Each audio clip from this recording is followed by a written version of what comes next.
Hotel वाली अनामिका को कभी भी अपने पति से वो खुशी नहीं मिल पाया था जो एक औरत को अपने पति से मिलना चाहिए, क्योंकि उनके पति एक शराबी था। एक दिन बताया कि अभी तक उन्हें बच्चे का सुख भी नहीं मिल पाया है। मैं भी भाभी से प्यार करने लगा था। मैं उन्हें वो सब खुशी देना चाहता था। एक रात जब भाभी अकेली अपने कमरे में ऐसी हालत में सो रही थी जिसे देखकर मुझे अपने जज्बातों पर काबू करना मुश्किल हो गया था। मैं चुपके से भाभी के पास सो गया और फिर धीरे धीरे भाभी भी पूरे अच्छे से साथ देने लगी। और फिर पूरी रात। मेरा नाम राजेश है और मेरी उम्र अभी 27 साल है। मैं बहुत गरीब परिवार से ताल्लुक़ रखता हूँ।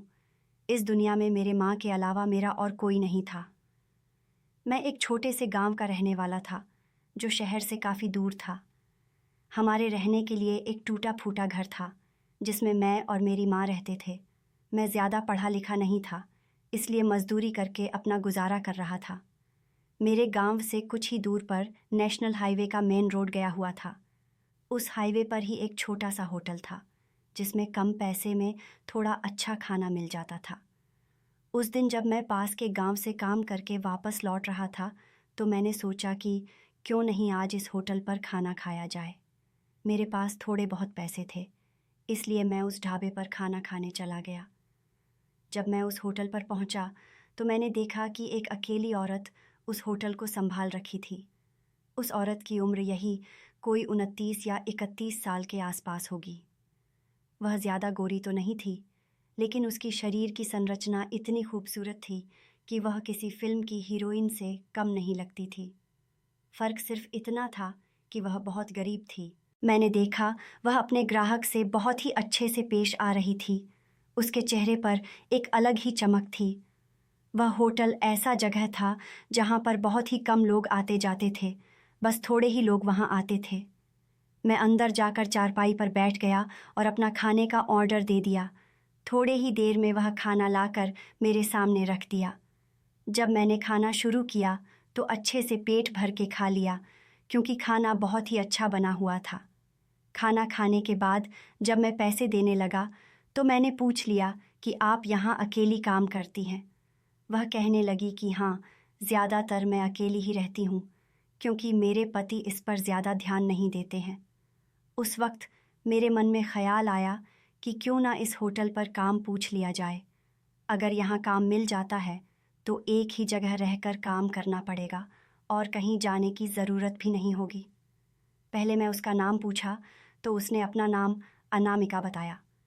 फिर मैंने पूछा कि आप यहाँ अकेली काम करती हैं, अगर आप अपने होटल पर मुझे भी काम दे दें तो अच्छा होगा। मैं यहीं पास के गांव का रहने वाला हूँ। मैं आपका मदद कर दिया करूँगा, जिससे आपको भी थोड़ा आराम मिल जाएगा। पहले तो वह काम देने से मना कर दिया, लेकिन मैं फिर ठीक से समझाया तो वह मान गई। मैंने कहा, क्या मैं आपको भाभी कहकर बुला सकता हूँ? उसने कहा, हाँ क्यों नहीं। मैंने कहा कि भाभी मैं कल से काम पर आ जाऊँगा। उस वक्त मैं काफ़ी खुश था। अनामिका भाभी के साथ मुझे काम करने का मौका मिला था, जिसे मैं गंवाना नहीं चाहता था, क्योंकि जब मैंने पहली नज़र अनामिका भाभी को देखा तब ना जाने मेरे दिल में एक अलग ही भावना जाग उठा था।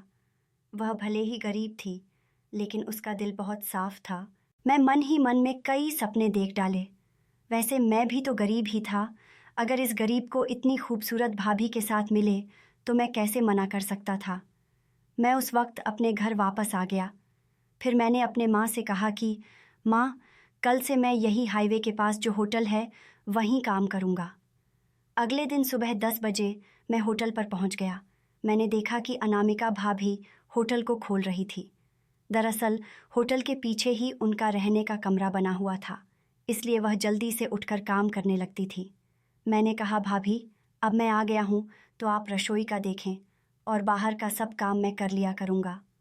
मैंने भाभी के हाथ से झाड़ू लिया और होटल में लगाने लगा।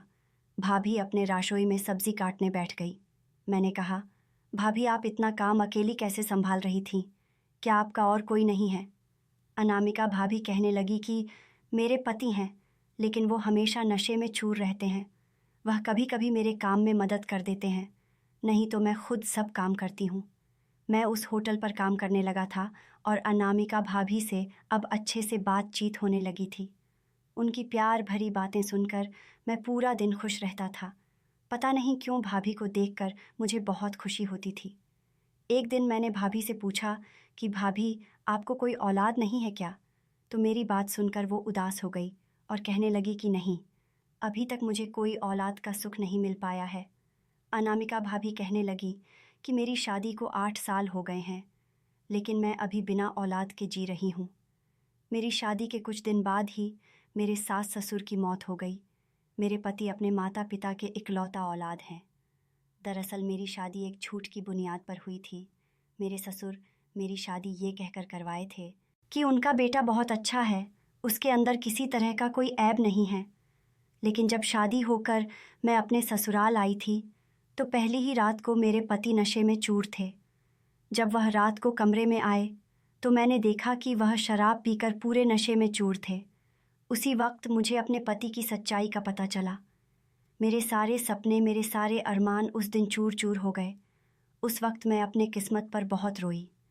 अगले दिन मैंने इस बारे में अपने माँ बाप से बताया, लेकिन वे लोग कहने लगे कि अब तुम्हारी शादी हो गई है, अब किसी तरह से अपना घर संभालो, क्योंकि हम गरीब की हैसियत इतनी नहीं है कि हम अपने बच्चे को दोबारा से शादी करवा सकें। यह सब सुनकर मुझे विश्वास हो गया था कि अब मुझे इसी शराबी के साथ जीवन गुजारना पड़ेगा, और तब से आज तक ऐसे ही जी रही हूँ। अनामिका भाभी के मुंह से इतना कुछ सुनने के बाद मुझे बड़ा अजीब लगा। भला इतनी अच्छी औरत की ज़िंदगी एक बेवड़े के हाथ में दे दिया। अनामिका भाभी भले ही पढ़ी लिखी नहीं थी, लेकिन खाना बनाने में उनका कोई जवाब नहीं था। उस दिन मैंने भाभी से कहा कि भाभी, अब से आप केवल खाना बनाने पर ध्यान दो, बाकी के ग्राहक को मैं संभाल लूँगा। उस दिन के बाद से मैंने अपने तरीके से होटल को संभालना शुरू कर दिया। होटल का अच्छे से साफ सफाई और थोड़ी ग्राहक के साथ अच्छे से व्यवहार रखना आदि। कुछ ही दिनों में होटल पर ग्राहकों की संख्या बढ़ने लगी। यह देखकर मैं और भाभी बहुत खुश थे। अनामिका भाभी अपने रसोई में खूब ध्यान देने लगी, जिससे खाना और बढ़िया बनने लगा। खाना ज़्यादा स्वादिष्ट होने से ग्राहक भी अच्छे खासे बढ़ने लगे थे। इसी तरह मेरा उस होटल पर 1 महीना पूरा हो चुका था। अगले दिन अनामिका भाभी मुझे मज़दूरी देने लगी, तो मैंने अपने मज़दूरी में से कुछ पैसे उन्हें वापस दे दिया। मैंने कहा कि भाभी, ये कुछ पैसे आप रख लें और इस पैसे से अपने लिए एक अच्छा सा कपड़ा ले लेना, क्योंकि मैं जब से यहाँ आया हूँ तब से मैं देख रहा हूँ कि आप इसी कपड़े को बार बार पहन रही हैं। अगर आप थोड़ा अच्छा कपड़ा पहनेंगे तो आप और भी ज़्यादा अच्छी दिखेंगे। मेरी बात सुनकर उनकी आंखों में आंसू आ गए। वह कहने लगी कि आज तक मुझे मेरे पति ने भी कभी नहीं कहा कि नए कपड़े ले लो, और ना ही कभी कपड़े लिए पैसे दिए हैं। मैंने कहा, भाभी, आप इतना उदास क्यों हो रही हैं? सब कुछ ठीक हो जाएगा, आप परेशान मत होइए। इसी तरह कुछ दिन और गुजर गए और होटल अब पहले से बेहतर चलने लगा था। भाभी भी मुझसे अब ज़्यादा ही खुश रहने लगी थी। वह अब अपना साफ सफाई पर पूरा ध्यान देती थी, जिससे वह पहले से ज़्यादा सुंदर लगने लगी थी। अनामिका भाभी और मैं अब खुलकर बातें करने लगे थे। मैं कभी कभार हंसी मजाक भी कर लिया करता था। एक दिन बातों बातों में मैंने भाभी से पूछ लिया कि भाभी, आपके पति तो शराबी हैं, तो क्या आपको वो खुशी दे पाते हैं जो एक औरत को अपने पति से चाहिए? क्योंकि अगर वो आपको खुशी देते तो आपका अब तक बच्चा हो गया होता। अनामिका भाभी कहने लगी कि शादी के इतने साल गुजर गए हैं, लेकिन मुझे वो कभी भी उतनी खुशी नहीं दे पाया है। वह शाम होते ही शराब के ठेके पर पहुंच जाता है और फिर नशे में आकर सीधा सो जाता है। मैं उसके साथ थोड़ा बहुत वक्त गुजारने के लिए कोशिश करती भी हूँ, लेकिन तब भी कोई फ़ायदा नहीं हो पाता है। अनामिका भाभी की यह बात सुनकर मुझे थोड़ा हैरानगी हुई, लेकिन मेरे दिल में कहीं ना कहीं भाभी के लिए प्यार पनपने लगा था। मुझे ऐसा महसूस होता था कि मैं भाभी से प्यार करने लगा हूँ, क्योंकि जब मैं अनामिका भाभी के करीब होता था तो मुझे एक अलग खुशी मिलता था। मुझे वो सुकून कहीं और नहीं मिल पाता था जो सुकून भाभी के पास रहकर मिल रहा था। मैं सोच रहा था कि मैं ये बात अनामिका भाभी को बताऊं, लेकिन फिर मैंने सोचा कि मैं उनके पास काम करता हूं। अगर इस बात से भाभी को बुरा लगा गया तो हो सकता है कि वह काम से निकाल दें। यह सब सोचकर मैं चुप रहा गया। 2 दिन बाद अनामिका भाभी के पति का तबीयत काफ़ी ख़राब हो गई। मैं और भाभी उसे अस्पताल लेकर गए तो डॉक्टर ने बताया कि जहरीली शराब पीने से उनकी मौत हो गई है। यह खबर सुनकर भाभी रोने लगी, कहने लगी कि वह भले ही निकम्मा था, लेकिन मेरा पति था। अब मैं एक विधवा की ज़िंदगी कैसे गुजारूंगी? कम से कम पति के होने से मुझे सुरक्षित महसूस होता था। मैंने भाभी को समझाया और चुप कराया और कुछ दिन तक मैं अकेले ही होटल को संभाला। भाभी का चेहरा बिल्कुल ही मुरझा गया था। मैं उनके चेहरे पर मुस्कान लाने के लिए बार बार कोशिश करता, लेकिन वह कोशिश थोड़ी ही देर तक काम करता, फिर से वही चिंता। इस घटना को 25 दिन बीत गए थे। तभी एक दिन भाभी कहने लगी कि राजेश, मैं रात को यहाँ अकेली रहती हूँ तो मुझे अकेले डर लगता है। अगर तुम भी यहाँ रुक जाओ तो अच्छा रहेगा। अनामिका भाभी की ऐसी बातें सुनकर मैं हाँ कर दिया, क्योंकि मैं भी तो भाभी के नज़दीक जाने के लिए कब से इसी मौके की तलाश में था। आज वो मौका खुद ही मुझे भाभी ने दे दी थी। उस वक्त मेरे मन में एक अलग भावना जाग उठी थी। मैं भाभी के उस खुशबू को महसूस करना चाहता था। मैं उन्हें वो खुशी देना चाहता था जो अब तक भाभी को नहीं मिला था। किसी तरह दिन गुजर गए और रात हो गई। होटल बंद करने के बाद भाभी अपने कमरे में सोने चली गई और मैं उनके कमरे के बाहर ही चारपाई डालकर लेट गया। भाभी जिस कमरे में सोती थी उस कमरे में दरवाज़ा नहीं लगा हुआ था। जब आधी रात हुई तो मैंने देखा कि भाभी के कपड़े पैर के काफ़ी ऊपर थे, जिससे उनका जिस्म दिख रहा था। ये सब देखकर मेरे मन में एक अजीब सी बेचैनी होने लगी। आखिर मैं एक जवान मर्द था और मेरे अंदर भी जज्बात थे। बहुत देर तक यह सब देखने के बाद मैं अपने जज्बातों पर काबू नहीं कर पाया। फिर मैं भाभी के पास जाकर सो गया। भाभी पूरी तरह से नींद में थी, इसलिए मैं धीरे धीरे भाभी को अपने बाहों में कस लिया। लेकिन तभी भाभी की आंख खुल गई। वह कहने लगी कि तुम ये क्या कर रहे हो? मैंने कहा, भाभी, मैं जब से आपको देखा हूँ ना जाने क्यों मुझे आपसे प्यार हो गया है। अभी आप अकेली इस हालत में सोई हुई थी तो मैं आपको इस हालत में देखकर अपने जज्बातों पर काबू नहीं कर सका। वह कहने लगी कि नहीं, ये गलत है। मैं एक विधवा हूँ और मेरे लिए ये सब सोचना भी पाप है। मैंने कहा कि भाभी, आप ऐसा क्यों सोच रही हैं? क्या आप नहीं चाहते कि आपको वो खुशी मिले जो अब तक आपको नहीं मिल पाया है? मैंने झट से भाभी का हाथ पकड़ लिया और कहने लगा, भाभी, आप एक बार सोच कर देखें कि आप अकेली कितनी खुश हैं। मैं आपको वो खुशी देना चाहता हूँ जिससे आप अभी तक वंचित थीं। अगर मैं आपसे प्यार नहीं करता तो शायद मैं ये कदम कभी नहीं उठता, लेकिन आपका ये मासूम चेहरा देखकर मुझे बहुत ही बुरा लगता है। मैं आपको हमेशा खुश देखना चाहता हूँ। अनामिका भाभी फिर भी नहीं मान रही थी। मैंने उस बात का उनको एहसास दिलाया कि उनको भी इसकी ज़रूरत है। धीरे धीरे भाभी भी इसके लिए हामी भर दी और फिर भाभी को उस रात वह सुखी दिया जो उन्हें आज तक नहीं मिल पाया था। भाभी भी बहुत संतुष्ट थीं, क्योंकि उनकी भावनाओं से मुझे ऐसा लग रहा था कि शायद वह भी यही चाहती थी। जब सुबह हुई तो भाभी के चेहरे पर एक अलग ही खुशी दिखाई दे रहा था, लेकिन वह मुझसे बार बार अपनी नज़रें चुरा रही थी। शायद वह रात वाली घटना से शर्मा रही थी। अब मेरे और अनामिका भाभी के बीच यह सब रोज़ होने लगा था। मैं भी उन्हें खुश रखने में कोई कसर नहीं छोड़ रहा था।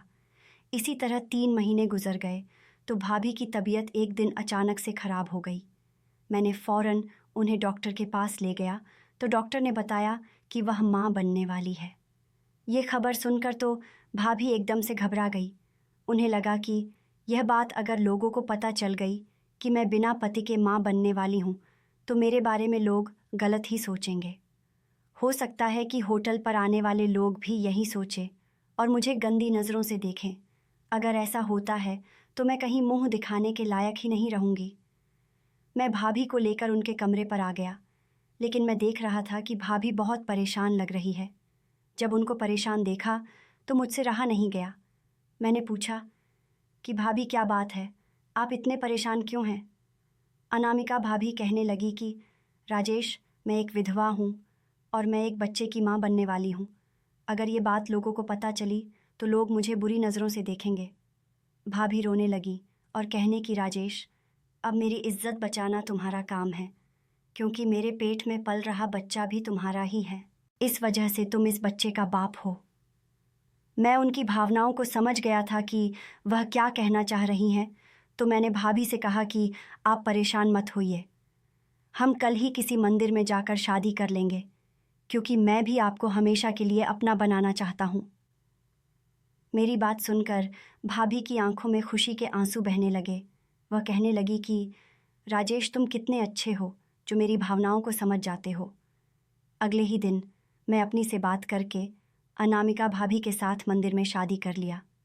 वैसे भी तो हम गरीब ही थे, हमें इतनी अच्छी लड़की कौन देता। मेरी माँ भी इस शादी से खुश थी और अनामिका भाभी को खुशी खुशी अपना बहू मान लिया। जो हमारी मालकिन थी अनामिका भाभी, अब वो मेरा पत्नी बन चुकी थी। मैं भी भाभी को अब नाम से ही बुलाने लगा था। हम सब बहुत खुश थे। मैं और अनामिका मिलकर होटल को अच्छे से संभालने लगा। फिर कुछ ही दिनों में हमारी आमदनी भी बढ़ गई और धीरे धीरे उस होटल को एक अच्छा सा में तब्दील कर दिया, जिससे अब होटल भी काफ़ी अच्छा चलने लगा था। कुछ ही दिनों में मैंने कुछ लड़कों को अपने होटल में रखकर काम करवाने लगा। मेरी पत्नी अनामिका बहुत ही ज़्यादा खुश रहने लगी थी। कहते हैं कि अगर आपकी नीयत अच्छी हो तो सब कुछ अच्छा ही होता है। दोस्तों, उम्मीद करती हूँ आपको हमारी कहानी पसंद आई होगी। कहानी पसंद आई है तो वीडियो को लाइक करें, चैनल पर नए हैं तो चैनल को सब्सक्राइब करें और हाँ, नोटिफिकेशन बेल को ज़रूर दबाएं ताकि अगली अपडेट सबसे पहले आपको मिले।